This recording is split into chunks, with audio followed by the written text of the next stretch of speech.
ate bwe tweyongerayo okunnyonnyola ebyafaayo bya Nakyalo ono Dilma Rousseff abasinga gwe mwebuuza yaani, leero tukuleetedde emboozi ekwata ku bwongo bwe obwogi obwasobola okumuweesa ebifo eby'enjawulo mu ggwanga lya Brazil.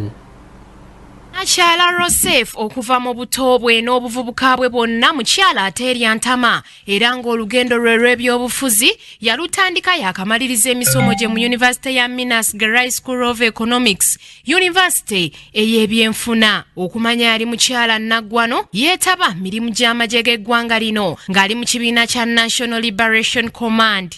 Ebiseera ebyo yalwanirira nnyo abakozi ab'ebibiina eby'okwegassi okwetaba mu by'obufuzi newankubadde nga yali tannafuuka mukulembeze, era nga mu kiseera kino yali akola ng'omusunsuzi omukulu ow'olupapula lw'amawulire olwa PQ mu ggwanga lya Brazil. Okusinziira ku magazini ya Piao mu ggwanga lino, Nakyalo ono wadde yali akwata ebyokulwanyisa teyeenyigirako mu bikolwa bya kwegugunga. Z'ensimbi ezaali zibeezaawo ekibiina kino ekya National Liberation Command zabbibwanga bubbibwa okuva mu banka ez'enjawulo, era mu mwaka gwa 1969 amagye gaamenya banka ezaawerera ddala 4 n'okubba emmotoka z'abantu okusobola okutambuza emirimu gy'ekibiina kino. Bwe baabagwamu bangi ku bo emikono gyadda gye gitawemera ntungo.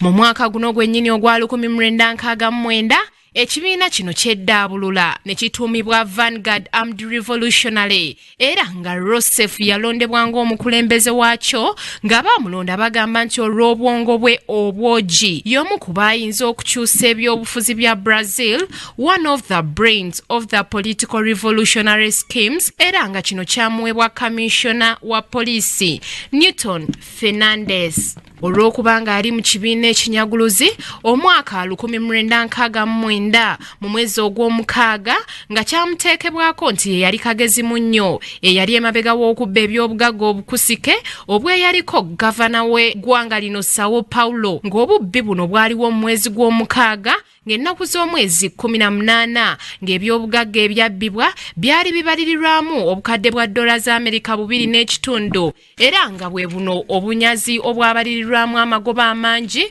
obwakolebwa ekibiina kya Armed Struggle. Kino newankubadde kyali bwe kityo, Rousseff agamba nti bamusibako matu ga mbuzi kumulisango. Poliisi n'okunoonyereza kwayo byalaga nga ye yali avunaanyizibwa ku nsimbi ezabbibwa okusasula emisaala gy'amagye, amagye we gasula nga kuno yeegulirako n'emmotoka ekika kya Volkswagen. Ku Kingdom TV amalindirire, Samali Kisaache.